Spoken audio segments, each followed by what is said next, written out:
Shalom Bapak Ibu, Shalom. Iya, ada di PowerPoint saya Pendeta Benson Manulang. Puji Tuhan ada keluarga saya di sana. Oke, bisa dibuka dulu. Ya, tadi pagi kita diberkati Tuhan dan saya percaya juga ibadah kedua ini diberkati Tuhan. Amin. Saya punya dua anak. Anak pertama wanita kelas 3 SMP baru Manulang. Anak kedua perempuan kelas 4 SD.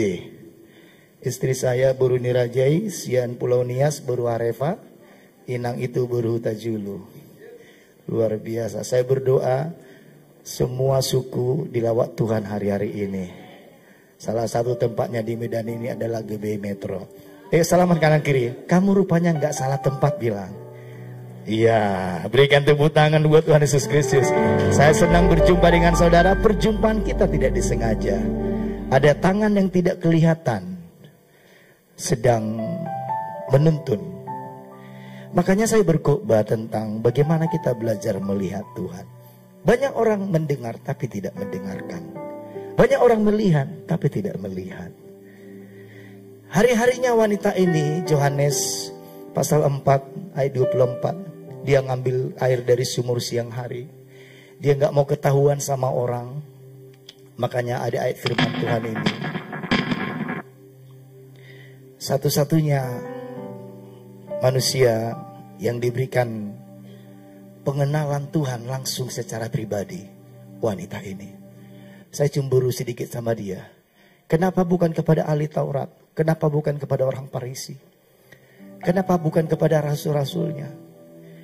Dia berkata kepada wanita ini, Tuhan membuka tabir besar surga.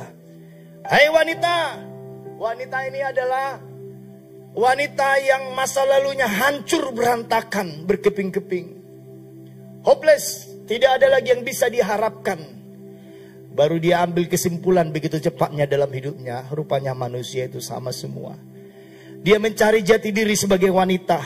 Dia mencari cinta kasih dari lelaki pertama, kedua, ketiga, keempat, kelima.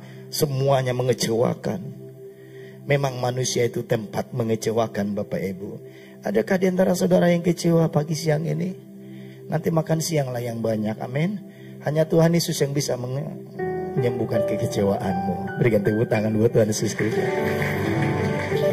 Sekalipun dia mengecewakanmu, pagi hari ini, siang hari ini saya memberikan kabar baik. Wanita ini ketemu dengan lelaki ketujuh, namanya Tuhan Yesus.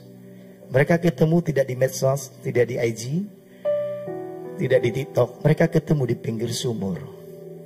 Kenapa? Seeking to look. Tuhan itu suka dengan orang yang mencari dia. That is point one point. Tuhan suka dengan orang yang mencari dia. Kalau engkau mencari Tuhan, kau pasti ketemu Tuhan. Kalau engkau mencari hantu, pasti kau ketemu hantu. That's right. That is true, itu kebenaran. Yohanes 4 ayat 24. Langsung surga itu dibuka sama Tuhan Yesus. Diam-diam Tuhan berkata, Allah itu roh. Barang siapa menyembah dia, harus menyembahnya dalam roh dan kebenaran. Ini khotbah yang booming. Tidak dikhotbahkan di depan ratusan ribuan orang. Di depan seorang wanita yang hancur-hancuran hidupnya. Tinggal titik lagi, satu titik. Gone, habis hidupnya. Dan hari itu dia bertemu dengan Tuhan. Sering sekali ada spare waktu. Makanya saya katakan, berikan kepada surga ruang dan waktu sebelum engkau ambil konklusi, ambil decision. Sebelum kau ambil sebuah keputusan, tanya surga yang terakhir. Bagaimana surga? Saya ambil keputusan. Aku mau ceraikan dia, hancur semua. Yusuf melakukan itu. Sebelum dia tanda tangani perceraian dengan Maria, dia berikan surga ruang dan waktu. Nah ini yang mantap. Ya saya senang ngomong ruang dan waktu. Karena kita ini ada di dalam ruang dan waktu. Anda ada di dalam ruang kan sekarang kan? Apa di luar? Apa di awan-awan gitu? Apa di rumah opung? Di Pulau Samosir enggak kan? Anda ada dalam ruang dan waktu. Dia kasih surat perceraian itu kepada Tuhan. Gimana Tuhan? Tinggal satu langkah lagi tanda tangani. Langsung surga kirimkan malaikat. Das! Sob, koyakkan itu. Ambil Maria sebagai istrimu. Dan jangan bersetubuh sampai anak laki-laki itu lahir. Akhirnya Yusuf diberkati Tuhan. Kenapa hidupmu jadi terkutuk? Karena engkau gak pernah minta nasihat dari sorga. Engkau putuskan sendiri, engkau pikir baik. Sampai di sini Anda bersama dengan kita. Amin. Banyak kita membuat jebakan Batman dalam diri kita. Bukan karena simbolis iblis, bukan karena sorga, tapi engkau membuat dirimu. Saya khotbahkan ini di setiap Jumat Agung Paskah. Perbedaan Judas dengan Petrus cuma satu. Judas langsung jadi Tuhan dalam dirinya. Dia gantung diri. Di end. Dia bilang, aku buat titik dalam hidupku. Aku bunuh diri. Selesailah dia. Jadi kalau ada yang putus asa di antara kita yang sudah mau mati, ini kabar baik. Anda pulang hiduplah 1000 tahun lagi. Salaman kanan kiri, jangan mau cepat mati bilang. Ya, berikan tepuk tangan buat Tuhan Yesus Kristus. Rupanya ini Ibu Gembala buat mereka. Makanya Tuhan buka lapak rohani GBI Metro. Karena hidupmu hanya satu, tidak 1,5. Kalau ada hidupmu 3,5 gak apa-apa. Mati-matilah berkali-kali. Masalahnya hidup kita hanya satu. Puji Tuhan. Berarti Anda semua pulang dari sini membawa hidup yang baru. Sekali lagi berikan tepuk tangan yang terbaik buat Tuhan Yesus Kristus. Wanita ini berjumpa. Makanya saya katakan dalam Amsal 20:12, selalu pakai mata dan telinga dalam berjalan dalam hidup ini. Karena engkau nggak tahu di mana Tuhan itu bisa bekerja. Tuhan bisa bekerja di sumur. Nah, ayat yang tadi tolong dibuka ayatnya saja. Nanti powerfulnya belakangan. Ayat saja ayat. Supaya lebih ini dia. Telinga yang mendengar dan mata yang melihat, kedua-duanya dibuat oleh Tuhan. Kesalahan besar kita adalah kita nggak jeli. Kita nggak bisa melihat apa yang kita lihat. Kita nggak bisa mendengar apa yang kita dengar. Makanya Yohanes 4 ayat 24 tadi. Di ayat 25-nya langsung sedang ada hubungan pribadi. Bisa ayatnya dibuka? Di PowerPoint tidak ada. Di Yohanes pasal 4 ayat 25. Lalu langsung berdialog. Wanita ini berkata, aku tahu Mesias akan datang. Yang disebut juga Kristus. Jadi apabila ia datang, ia akan memberitakan segala sesuatu kepada kami. Jadi rupanya sebelum wanita ini ketemu dengan Tuhan, dia ada seeking. Dia ada pencarian tentang Kristus. Chemistry. Jadi menjemput. Tuhan menjemput orang yang mencari dia. Terasa. Sorga itu terasa. Di antara kalian yang hadir, sorga itu terasa. Hatimu tuh levelnya di mana mencari dia. Anda datang melihat pendeta, melihat pengerja, melihat gereja, atau melihat Tuhan, itu sorga terasa. Anda nggak terasa nggak? Saya pernah punya adik rohani, namanya Alek. Ya agak bosor sekali, agak langsing sedikit, beratnya sekitar 120-an. Jadi kalau saya duduk begini, dia jarak 20 meter dia datang. Gue udah tahu ini Alek ini. Dari mana Bapak tahu? Dari langkah kaki dan hadiratnya. Hadirannya Pak, baunya. Suami istri tahu kan? Jadi suami istri, kalau napas suamimu bau, puji Tuhan itu berkat. Justru kalau napasnya nggak bau, berarti dia bukan manusia. Berikan tepuk tangan buat Tuhan Yesus Kristus. Hidup pun roha. Amin. Itu pilihanmu. Emang waktu pacaran nggak bau napasnya? Oh makan bonbon dia Pak 1 karung sebelum dan. Lah iyalah. Tapi bonbon kan cuma setengah jam kuahnya. Tetap kembali ke asli. Amin. Saya ngomonglah yang aslinya original. Makanya pahamilah hidupmu yang asli original itu. Karena tampilan luar ini modifikasinya gampang. Pipi bisa dibedakin 1 meter. Listrik bisa dibuat. Tapi setengah jam listrikmu luntur juga. Yang tidak luntur itu di dalam. Makanya rajin-rajinlah bedakin dalammu, listrikmu. Dalam, bukan di luar. Luar belakangan. Kalau dalam cantik nggak listrik itu tetap auranya itu keluar. Tapi kalau dalammu jelek, mau kau listrikin juga 10 km juga tetap juga kelihatan. Haleluya. Ada ya, Ibu Gembala ada gitu. Ceweknya cantik kali, tapi pelitnya minta ampun. Aduh, ada begitu. Ceweknya manis, tapi remengnya minta ampun. Ada begitu loh. Tapi ada cewek ya, biasa saja dia manis ya, normal biasa standar gitu. Tapi baiknya minta ampun. Jadi baiknya itu nutupin yang di luar. Yuk salaman kanan kiri, rupanya cantik di dalam yang nomor 1 bilang. Berikan tepuk tangan buat Tuhan Yesus Kristus. Haleluya, amin. Tuhan itu selalu mencari yang di dalam. Jadi dia tidak melihat luarnya wanita ini yang sudah 6 kali gagal kawin, cerai, kawin kali sampai 6 kali. Ketemulah dengan Tuhan Yesus lagi ke-7. Baru dia tahu, rupanya tidak semua manusia itu sama. Ini ilmu tingkat tinggi. Engkau dapatkan ini, hidupmu jadi lebih ringan. Padahal masih banyak masalah, tapi ringan kali. Jemaat kami pengerja, kok Pak Gembala wajahnya kok terlalu tersenyum ya? Apa nggak ada masalahnya? Saya bilang, sini, ayo buka-bukaan. Setelah dia lihat masalahku, banyak kali masalah Pak Gembala. Tapi kenapa bisa tersenyum? Dari dalam auranya itu kelihatan. Haleluya. Ini yang saya mau beritakan kepada jemaat GBI Metro Atlas. Tangkap yang original. Karena kepalsuan sudah banyak. Topeng sudah banyak di mana-mana. Ambil yang original supaya hidupmu enak ringan. Kan enak hidupmu ya, walaupun utang masih ada, tapi rasa bisa ngelambai gitu, bisa terbang tinggi, bisa damai sejahtera. Kan itu yang terpenting nomor 1. Amin. Di ayat yang berikutnya 25 berkata begini. Jawab perempuan itu kepadanya, aku tahu Mesias akan datang yang disebut juga Kristus. Apabila ia datang, ia akan memberitakan segala sesuatu kepada kami. Ayat 26, baca sama-sama ayat 26. Saudara harus baca ayat 26 ini. Ingat, terus renungkan Yohanes 4 ayat 26. 3, 2, 1. Akulah dia yang sedang berkata-kata denganmu. Pengenalan akan Allah.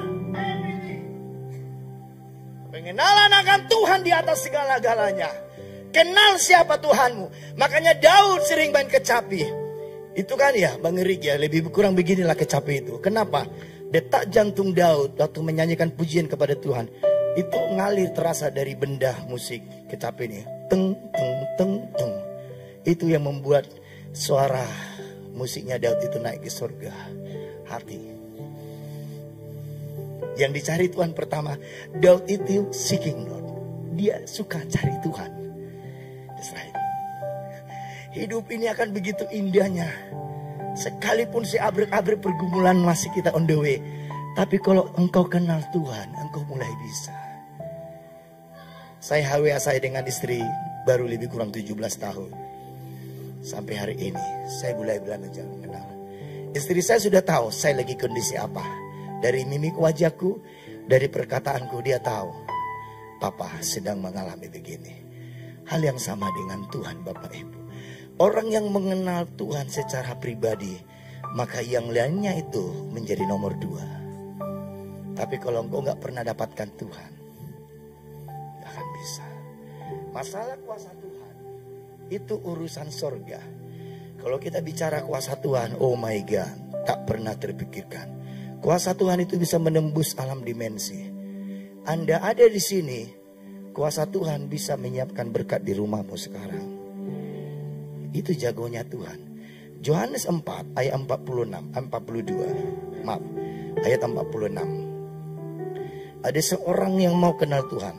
Yohanes 4 ayat 46. Maka Yesus kembali lagi ke Kana di Galilea, di mana ia membuat air menjadi anggur. Dan di Kapernaum ada seorang pegawai istana, anaknya sedang sakit. Ini orang kaya, orang terhormat. Tapi dia nggak mau pinjamkan momen dia untuk mengenal Tuhan. Kesalahan banyak orang Kristen adalah dia meminjamkan momennya dia dengan Tuhan. Saya mau beritahu, hubungan pribadi dengan Tuhan apapun alasannya tidak bisa digantikan. Seperti Anda lapar, Anda makan sendiri. Apa ada di sini yang kurang waras? Waktu Anda lapar, Anda berkata kepada orang di sebelah kananmu, tolong makan buat saya, udah mau mati aku laparnya. Lalu dia makan dengan lahapnya, setelah dia makan Anda mati. Karena engkau nggak makan apa yang sedang Anda laparkan. Hal yang sama persekutuan dengan Tuhan tidak bisa digantikan. Karena Anda punya roh masing-masing.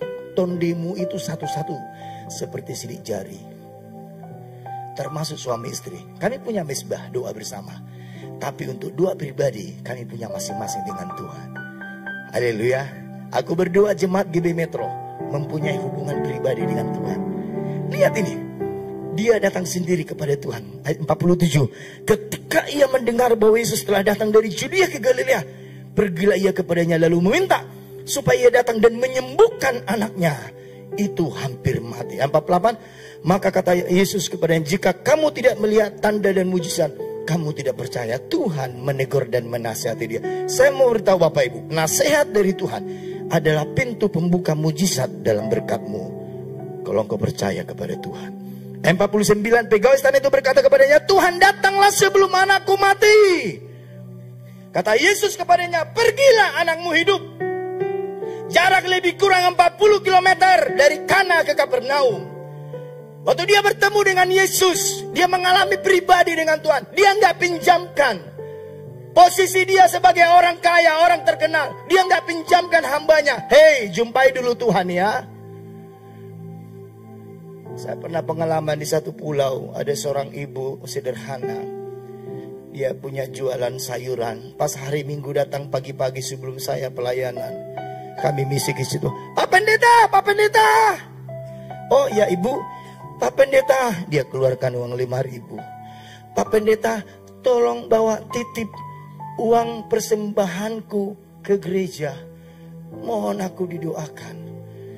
Oh, saya 50 juta nggak apa-apa. Ini 5.000. Jadi Ibu, aku jualan Pak Pendeta. Kan hari Minggu banyak lu pembeli. Oh gitu ya. Lalu saya bawa uang 5.000 ini. Saya mau tanya Bapak Ibu, kalau Ibu itu nggak bertobat, nanti yang masuk surga uangnya apa orangnya? Uangnya, salaman kanan kiri. Jangan kayak gitu kau bilang. Ayo selamat supaya pas. Berikan tepuk tangan buat Tuhan Yesus Kristus. Haleluya. Dia pikir dia bisa sogok surga. Dia pikir uangnya bisa menjembatani hubungan dia dengan Tuhan. No way. Hubungan Tuhan itu elastis. Persekutuan. Makanya agama Kristen sebenarnya adalah persekutuan pribadi. Cuman karena kita ada di sebuah negara, maka kita disebut agama Kristen. Tapi kalau tondimu, hatimu itu hubungan pribadi. Penyembahan, pujian kepada Tuhan. Jangan sampai uangmu masuk surga, engkau nanti tinggal. Persembahan itu dibutuhkan. Tapi yang paling utama adalah hatimu. Yang percaya katakan amin. Ayat 51. Waktu dia dengar, anakmu hidup, pergilah katanya. Dia percaya. Ketika ia masih di tengah jalan, hamba-hambanya telah datang. Dengar kabar anaknya hidup. Dia terkejut. Ayat 52. Dia bertanya, pukul berapa anak itu mulai sembuh? Jawab mereka, kemarin. Pukul berapa? Pukul 1 demamnya hilang. Jadi rupanya pegawai ini sebenarnya kalau langsung pulang dia itu keburu hari itu nyampe. Mungkin dia sedang istirahat, sedang nginap di satu hotel sambil merenungkan rema dari Tuhan. Pergilah anakmu hidup. Dulu belum ada handphone untuk video call sama WA chattingan. Jadi dia nggak tahu. Tapi pas besoknya pagi dia udah pas mau pulang tengah jalan, ketemu dengan hambanya. Anakmu udah sembuh Tuhan. Kapan sembuhnya? Jam 1 kemarin. Kapan? Kemarin jam 1. Lihat ini ayatnya. Ayat 53. Baca sama-sama 3, 2, 1.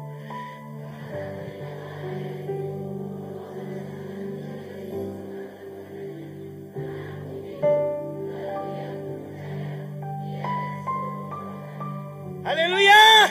Mohon maaf hambanya. Bapak lah supaya lebih mudah. Ayo amaku. Iya, ini masih muda dan bantuan luar biasa. Iya. Waktu dia ketemu di sana supaya kameranya, di sini hambanya. Ini seperti bapaknya. Kami sama-sama ganteng. Cuman dia lebih ganteng sedikit, saya lebih banyak sedikit. Jadi waktu dia datang, saya bilang, pulang saja. Anakmu sudah sembuh. Hitungan Tuhan Yesus detik selesai ngomong anakmu sembuh. Kuasa kesembuhan Tuhan merambat dari gelombang masuk 40 km. Anaknya di sana tiba-tiba terbangun, sembuh. Anda ngerti? Pertemuan dengan Tuhan akan membuat pengurusan jadi urusan Tuhan. Tapi kalau engkau nggak pernah ketemu Tuhan, maka urusanmu tetap jadi urusanmu. Salaman kanan kiri, jangan terlalu banyak lagi urusin urusanmu. Bilang, ayo salaman. Malah makin ribet bilang. 2 jadi 4, betul apa betul? 5 jadi 10, amin. Tahu sekarang rahasianya? Ketemu dengan Tuhan. Makasih yang banyak.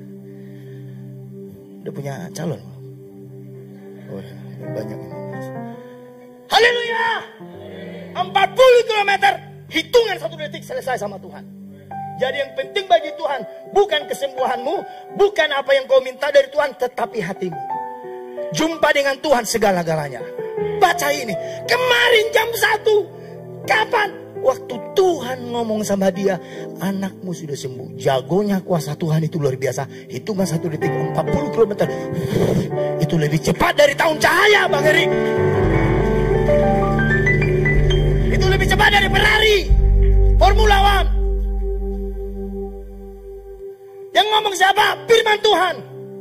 Anakmu sudah sembuh kapan? Kemarin. Jadi berkatmu sudah kemarin disiapkan di sini. Haleluya. Amin. Bagi Tuhan pertemuanmu dengan dia itu yang utama, bukan yang lain. Yang lain nomor 2 dan nomor 3. Saya temukan firman Tuhan ini, saya semakin gemetar. Rupanya yang Tuhan cari itu yang original. Ini kantor pusatnya manusia itu di sini, bukan di sini. Makanya manusia itu kalau dikecewakan, disakiti, sakitnya di sini. Enggak, bilang sakitnya di sini. Sakitnya di sini itu enggak ada. Itu orang di sana. Tapi sakitnya di sini. Kenapa hatimu jadi jantung hidupmu? Karena roh Tuhan ada di situ. Amin Bapak Ibu. Jadi rupanya kemarin berkat Tuhan itu sudah disiapkan. Makanya Bapak Ibu, kami punya rahasia doa. Saya berharap saya berikan tips ini gratis buat saudara. Kami berdoa seperti kitab Lukas, Yesus datang ke Getsemani, lalu dia berdoa, saya pelempar batu jarangnya. Anda tahu batu? Batu itu gambaran doa, biji batunya. Orangnya gambaran kita sedang berdoa. Jadi doa duluan, berangkat. Tos! Itu katanya, saya dapat rahasia doa ini. Sekarang kami berdoa, sudah jalan ini lebih kurang 5-6 tahun doa kami. Kami rubah, sekarang kami banyak berdoa jauh-jauh ke depan. Anda tahu salah satu doa kami hari ini berdoa untuk tanggal 21 bulan Juni tahun 2026. Berapa lama lagi Pak Eri? 2026 bukan 2026. 1,5 tahun lebih. Kami sekarang sudah berdoa untuk 1,5 tahun ke depan. Karena kami ada jadwal di situ. Apa pendeta, itu masih 1,5 tahun lagi. Anda tidak mengerti kuasa doa. Sama dengan Bapak ini, kuasa Tuhan, boom, 40 km diselesaikan 1 detik sama Tuhan. Itu lebih daripada kecepatan tahun cahaya. Karena dia sudah bertemu dengan Tuhan secara pribadi. Tuhan sangat menghormati dan menghargai orang yang sungguh-sungguh datang untuk mencari dia. 4 tahun yang lalu Tuhan bilang, hambaku, jangan pernah lagi nonton televisi. Saya sudah jalan 4 tahun Pak, tidak nonton televisi lagi. Kok kiranya gampang jadi orang Kristen? Kalau holan hata dong, anak kecil juga bisa. Gak mudah Pak, saya kunci kali Pak nonton televisi Pak. Jackie Chan, kumpu apa, wah itu saya suka kan. 3 bulan pertama itu kayak dihancurkan kulit-kulit saya. Sampai detik ini saya sudah gak nonton televisi lagi selama 4 tahun. Kalau cuma 1 tahun masih bisa, banyak perubahan. Puji Tuhan, 4 tahun Pak. Orang ya baca Alkitab bisa 2 menit, udah ngantuk. Nonton telenovela Korea India bisa 5 jam matanya nggak berkedip. Untung dia masih hidup. Kalau mati kaku di situ, kenapa? Mati di mana dia? Di pelayanan? Tidak, di depan televisi. Haleluya. Saya hamba Tuhan. Ada banyak hal yang harus saya jaga dalam hidup ini. Makanya kalau kami pelayanan kemana-mana, di satu tempat disiapkan panitia televisi. Kemarin kami di Johor, disiapkan mereka 4 hari kami diinapkan dalam hotel yang mahal. Televisinya flat yang besar Pak Iri. Itu 1 menit pun kami tidak buka selama 4 hari. Anak-anakku lihat papanya nggak buka, mereka juga nggak sentuh itu remote. Yang saya mau sampaikan adalah segala-galanya belajar dikorbankan hanya untuk mengalami pertemuan dengan Tuhan.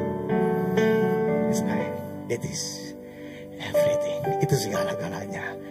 Bapak ini cukup dia ketemu dengan Tuhan, selesai semua di belakangnya. Kapan anakku sembuh? Kemarin. Jadi dia balik dari pertemuan dengan Tuhan, mujizatnya menjemput dia. Ini yang saya sebut chemistry. Apapun kondisi hatimu saat ini datang kepada Tuhan, percayalah Tuhan sudah menyiapkan berkat-berkatnya di sini. Tinggal kau lihat, coba lihat dulu di dekat kaki temanmu, di belakang, coba lihat. Sudah banyak berkat-berkatmu di situ. Berikan tepuk tangan buat Tuhan Yesus Kristus. Satu hari Daud belajar, dia mencari Tuhan sungguh-sungguh. Dan apa yang terjadi? Dia butuh kemenangan atas orang Filistin. Tolong dibuka ayatnya. 2 Samuel pasal 5 ayat 22. 2 Samuel pasal 5 22. Daud butuh berkat kemenangan. Daud butuh berkat mengalahkan musuh-musuhnya. Ketika orang Filistin maju sekali lagi dan memencar di lembah Repaim. Lembah Repaim ini lembah maut, lembah kegagalan. Bertanyalah Daud kepada Tuhan. Dia bertanya, dia berikan ruang dan waktu kepada Tuhan. Enggak dibuat jago-jagonya, pengalamannya, rumusnya, formulanya, taktiknya, idenya. Dia enggak buat sejago manapun idemu. Tetap datang sama Tuhan. Tetap tanya Tuhan, ini idenya gimana Tuhan? Ini kami buka usaha minggu depan tempatnya begini. Kayaknya udah hampir sempurna Tuhan. Nanti Tuhan diketok kepalamu, ini masih kurang ini. Masih kurang ini, masih kurang. Oh ya, ini puasamu masih kurang, firmanmu masih kurang. Kau belum mengampuni namburumu. Maafkan dia. Kirimkan 1 karung pisang ke sana. Diamu kau belum cakapin, sudah 10 tahun. Cakapin dia. You know. Tuhan itu selalu mencari yang original. Jangan bermain-main dengan Tuhan. Yang asli itu gak bisa dibohongin. Percaya saya Ibu Gembala, mereka akan makan siang dengan lahap. Tapi jangan ngomong sama Bapak, ya terlalu keras khotbahnya. Nanti gak diundang lagi. Nanti gak di WA si Erik lagi nanti saya. Haleluya. Dia memencar. Ayat 23. Bertanyalah Daud. Dan ia menjawab. Tuhan pasti menjawab setiap pertanyaan. Buatlah gerakan lingkaran sampai ke belakang mereka. Sehingga engkau dapat menyerang mereka dari jurusan pohon-pohon. Pohon apa itu Bapak Ibu? Tertahu. Untung bukan kita Daud. Pusing. Lah, kok disuruh aneh-aneh nih. Sering sekali Tuhan itu menyuruh aneh-aneh. Tuhan, aku minta roti. Das, ditumpahkan 100 karung tepung dari sorga. Lu kok tepung Tuhan? Aku butuh roti. Olah roti dari tepung. Itu orang Kristen itu begitu tuh. Minta pekerjaan, malasnya minta ampun. Baca Alkitab pun gak mau. Anda meminta yang besar dari sorga, yang kecil aja engkau gak malu. Betul apa betul ini khotbahnya?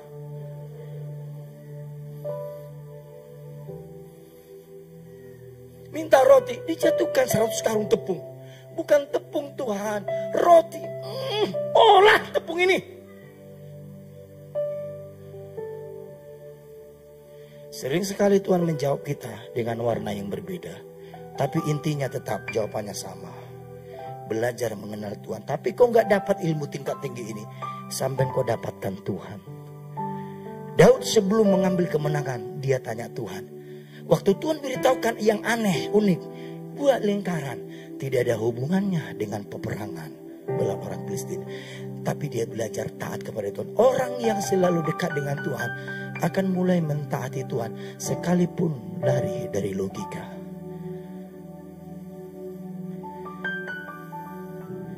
Karena Tuhan tidak pernah mengikuti logikamu. Tuhan mengikuti struktur hidup dirinya sendiri sebagai pencipta. Dan dia lebih tahu siapa engkau daripada orang lain. Dia tahu kapasitasmu sampai di mana. Dia tahu pinmu, nomor pinmu dia tahu. Makanya taat sama Tuhan itu no reason. Jangan pernah buat alasan. Disuruh melingkar Tuhan itu gak masuk akal. Jangan ngomong begitu. Lihat ayat 24. Daud tetap taat. Dan bila engkau mendengar bunyi derap langkah di puncak-puncak pohon kertau itu, maka haruslah engkau bertindak. Sebab pada waktu itu Tuhan telah keluar berperang di depanmu dan memukul tentara orang Filistin. Aneh, nunggu suara dari pohon kertau. Ayat 25 baca sama-sama. Betul. 3, 2, 1. Dan Daud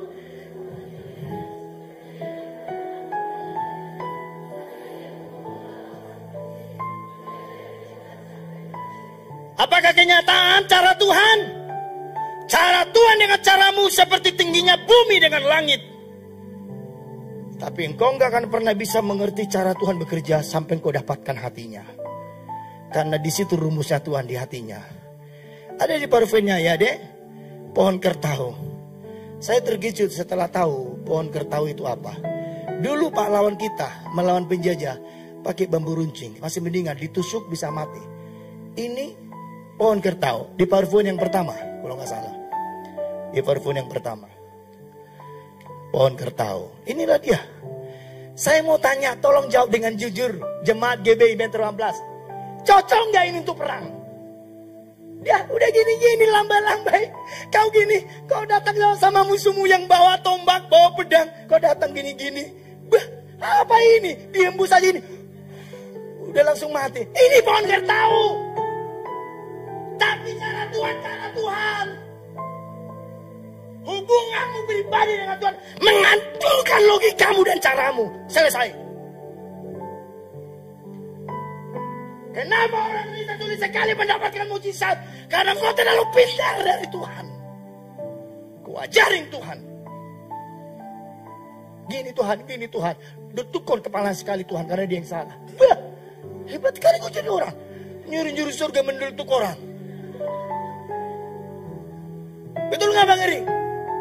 Bang Eri makan siang ini enak nih. Kami CS soalnya.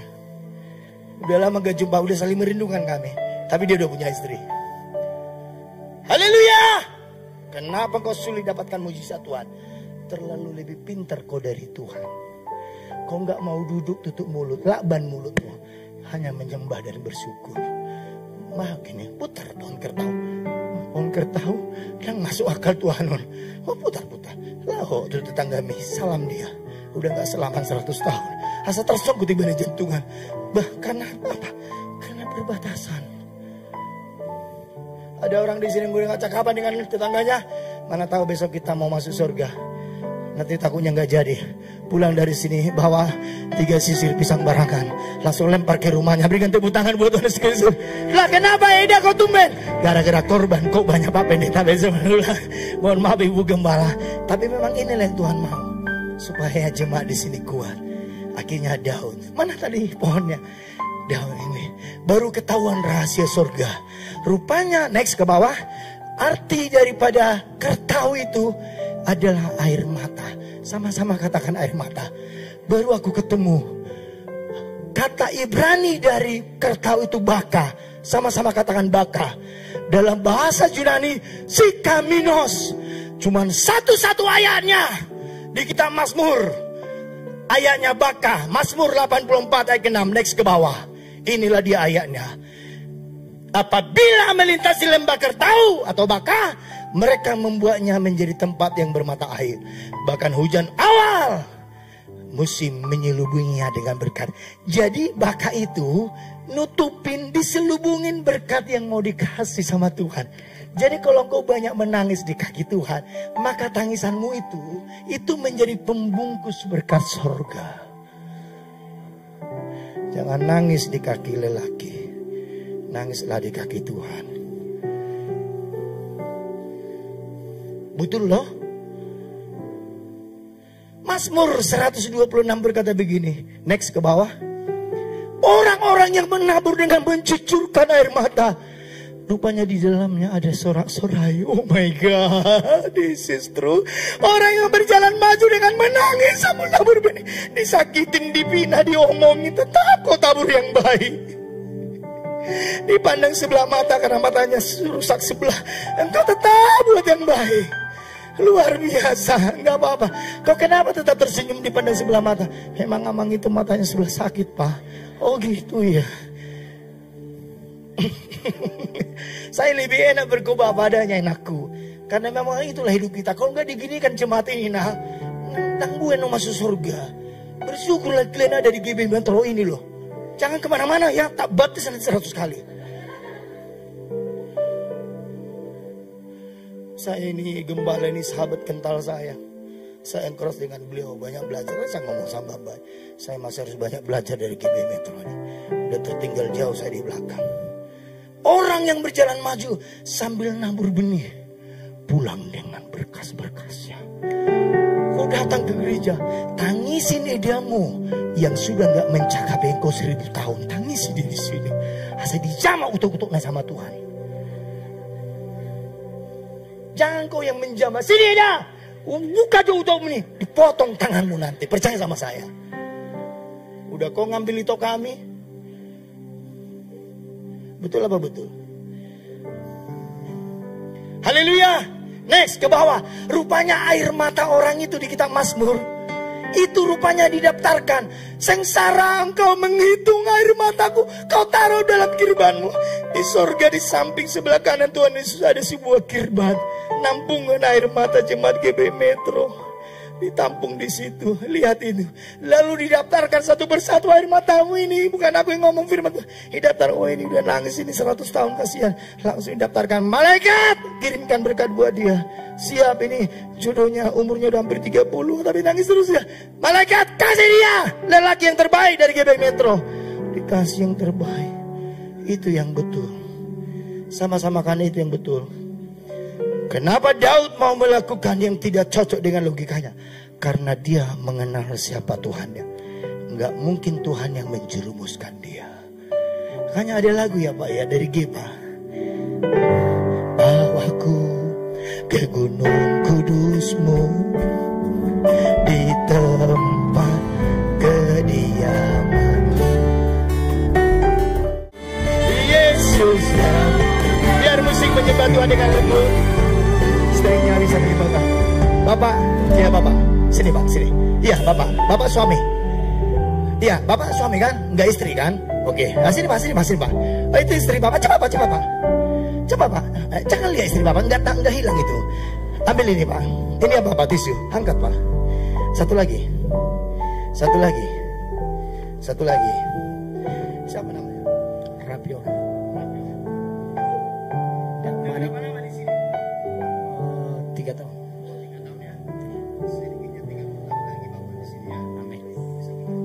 Bapak percaya sama saya sebagai seorang pendeta. Dari mana Pak? Gemuknya atau jasnya atau kalau jas kan banyak di sana masih lebih cantik jas si Eri kalau saya. Dari mana Bapak percaya saya pendeta? Karena saya teman Pak Mardos. Sudah mana tahu nipu Pak? Oh ya, makasih cantik. Kenapa Bapak tahu bahwa saya pendeta? Dari kok banyak juga orang yang dengar di YouTube Pak, banyak Pak di TikTok Pak. Ikutin TikTok saya, PS Titik besok ulang baru 19 ribuan yang ikut. Ya, dengar kok banyak. Jadi yakin Bapak percaya sama aku? Kalau aku bilang, kalau Bapak memang percaya sama pribadiku, pulang dari sini, belikan nanti roti yang terbaik buat istrimu, pakai tisu. Tunggu dulu Bu Gembala, kita tanya dulu, betul enggak? Yakin bisa beli tisu? Masalah ditangkap polisi itu bukan urusan saya. Bisa beli pakai tisu? Yakin kali. Hah? Bisa pakai tisu begitu. Bapak percaya nggak sama aku? Percaya. Percaya. Saya bilang kepada orang yang kau percaya ini, aku bilang beli roti buat istrimu tercantik nanti, pakai tisu ini. Percaya? Percaya. Luar biasa. Memang GB Metro tidak ada duanya, Rick. Pulanglah Pak, ke tempat dulu. Nanti istrimu menunggu di sana. Tunggu Pak, tunggu Pak. Ini iman yang betul. Dia tidak melihat tisunya, tapi dia percaya kepada pendeta. Puji Tuhan, Tuhan Yesus masih ada yang percaya bahwa aku pendeta. Buka tisunya Pak. Tunggu dulu. Bapak ngomong apa barusan? Puji Tuhan. Kenapa puji Tuhan? Ada berkat. Berkat apa? Lo kapan? Gak ada, hanya kecepatan tangan aja tadi saya masukkan. Kan kalian gak tahu kan kecepatan tangan ini bukan tipuan, bukan sulap ini. Buka Pak, uangnya buka, betul nggak? Loh tapi tadi tisu Bapak bilang. Buka Pak, buka lebar-lebar Pak.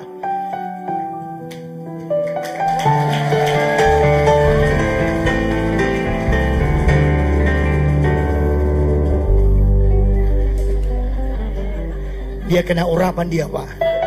Sering sekali surga memberkati engkau. Dia selipkan dalam selubung air matamu, tapi engkau nggak percaya. Karena engkau hanya melihat air mata, engkau hanya melihat tisu. Padahal Bapa di surga diam-diam sudah masukkan di dalam tisu. Ngomong sama-sama, sudah dimasukkan lo bilang. Salaman. Udah dimasukkan lo ke rekening gue bilang. Pulang dari sini langsung klik ya bilang. Haleluya. Ayo Pak, langsung kasih ke istrimu Pak. Takut hilang nanti. Ambil Bu. Sambar langsung Bu. Istri-istri pintar itu menyambar langsung. Haleluya. Tuhan menyelubunginya dengan air mata. Jangan lihat air matamu, lihat pengalamanmu dengan Tuhan. Temukan hati Tuhan, yang lain Dia urus. Sebab itu ku